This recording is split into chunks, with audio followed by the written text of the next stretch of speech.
কৈছো কিন্তু ইয়াৰ কথাখিনি ৰাতি গৈ যদি অলপ চিন্তা কৰো তেতিয়া জীৱনৰ বহু প্ৰশ্নৰ উত্তৰ আমি পাই যাম।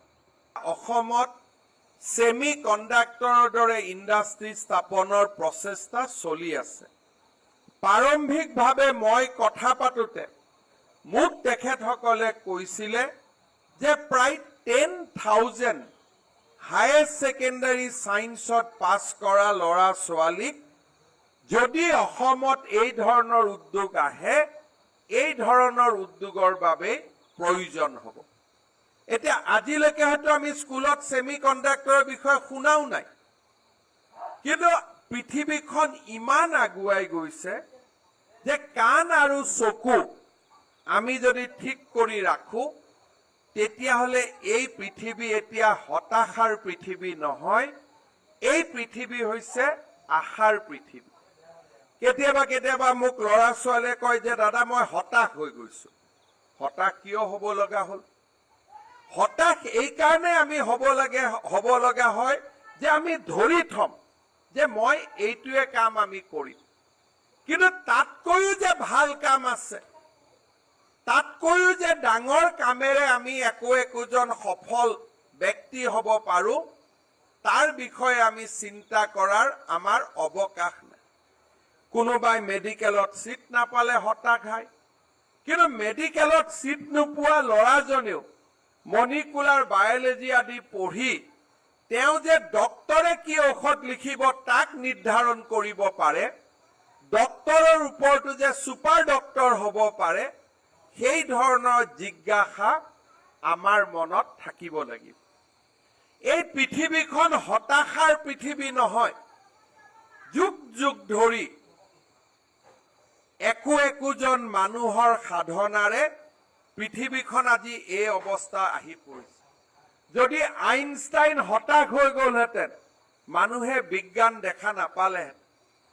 যদি শচীন তেণ্ডুলকাৰ হতাশ হৈ গ'লহেঁতেন মানুহে ক্ৰিকেট দেখা নাপালেহেঁতেন। যদি নৰেন্দ্ৰ মোদী হতাশ হৈ গ'লহেঁতেন মানুহে এই নতুন ভাৰতখন দেখা নাপালেহেঁতেন। হতাশা আমাৰ শত্ৰু, আশা আমাৰ বন্ধু, পৰিশ্ৰম আমাৰ বন্ধু, কঠোৰ সাধনা আমাৰ জীৱনৰ সংগী। আমাৰ অসমত বহুত সুবিধা হৈছে। আজি আমাৰ চাওঁতে চাওঁতে অসমত প্ৰতি বছৰে একোখন নতুন মেডিকেল কলেজ আৰম্ভ হৈছে। আমি যেতিয়া কলেজত পঢ়িছিলো অসমৰ ল'ৰা ছোৱালীৰ বাবে 200টা মেডিকেল সিট আছে। আজি অসমৰ ল'ৰা ছোৱালীৰ বাবে 1200টা মেডিকেল সিট হৈছে।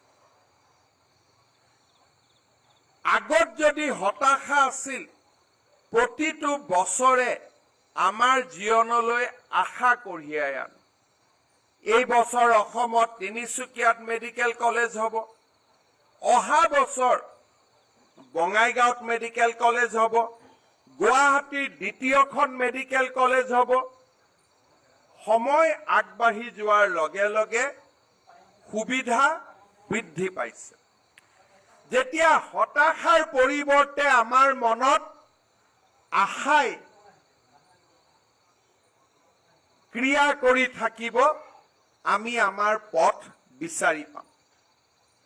আৰু সেইবাবে মই উচ্চতৰ মাধ্যমিক পৰীক্ষাত উত্তীৰ্ণ হোৱা সকলোকে নিজৰ লক্ষ্য পথত অবিচলিতভাৱে থিয় হৈ আশাৰ এটা মন বুকুত বান্ধি আগবাঢ়ি যাবৰ বাবে মই পুনৰ এবাৰ সকলোকে অনুৰোধ কৰিম। যদি অলপ চিন্তা কৰো তেতিয়া জীৱনৰ বহু প্ৰশ্নৰ উত্তৰ আমি পাই যাম। সেইবাবে মই সকলোকে অনুৰোধ কৰিম যে যিসকলে মেট্ৰিক পাছ কৰি এতিয়া হায়াৰ ছেকেণ্ডাৰী পৰীক্ষাৰ ফালে গৈ আছে তেওঁলোকে যাতে সদায় নিজৰ দায়িত্ব জ্ঞান আৰু দায়িত্ববোধ এই দুইটাক লৈ আগবাঢ়ি যায়। যিসকলে হায়াৰ ছেকেণ্ডাৰী পাছ কৰিলে আমি সকলোৱে জানো আমি সকলো ডাক্তৰ হ'ব খোজো সকলো ইঞ্জিনিয়াৰ হ'ব খোজো বা আমি সকলোৱে অধ্যাপক অধ্যাপিকা হ'ব খোজো এয়া আছিল 20 বছৰ আগৰ পৃথিৱী আজিৰ পৃথিৱীখন পৰিৱৰ্তন হৈছে আজিৰ পৃথিৱীত বহুত নতুন নতুন বিষয় ওলাইছে যাৰ ওপৰত আমি যদি জ্ঞান লাভ কৰিব পাৰো আমি ডাক্তৰ আৰু ইঞ্জিনিয়াৰ হোৱাৰ প্ৰয়োজন নাই মই আমাৰ কিমান ছাত্ৰ ছাত্ৰী আছে শুনিছে মই নাজানো আজিকালি আমাৰ পৃথিৱীত জ্ঞানৰ নতুন নতুন সীমা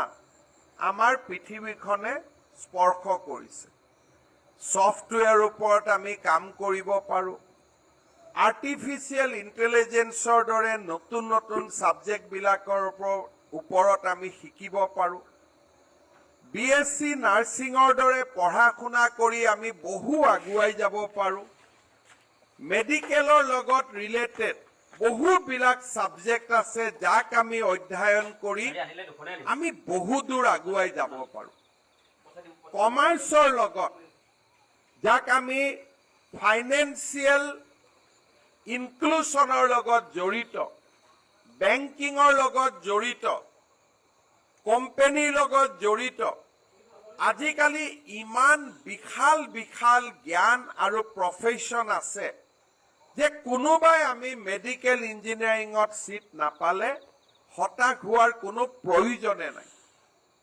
আমাৰ হাতত বহুত নতুন নতুন সাবজেক্ট আছে যাক আমি পঢ়ি শুনি বহু দূৰ আগুৱাই যাব পাৰো কোনোবাই যদি আমি ৰাজনীতি বিজ্ঞানত পঢ়িছো আজি ৰাজনীতি বিজ্ঞান আগৰ ৰাজনীতি বিজ্ঞান হৈ থকা নাই ৰাজনীতি বিজ্ঞানৰ লগত নতুন শিক্ষানীতিত আমি আৰু যেতিয়া নতুন নতুন সাবজেক্ট আমি পঢ়িব পাৰিম কোনোবাই যদি পলিটিক্যাল সায়েন্সৰ লগত ষ্টেটিষ্টিক্স পঢ়ে তেতিয়াহলে দেশৰ সমগ্ৰ ৰাজনৈতিক গতিবিধিৰ লগত জড়িত বহুত প্ৰফেশন আজি আমাৰ সন্মুখত দেখা দিয়ে ইকনমিক্স আৰু ষ্টেটিষ্টিক্স যেতিয়া আমি একেলগে পঢ়িব পাৰো তেতিয়াহলে আমি বহুত বেছি কোম্পানী আদিৰ বহুত ব্যৱস্থা মাৰ্কেট এনালাইসিসৰ পৰা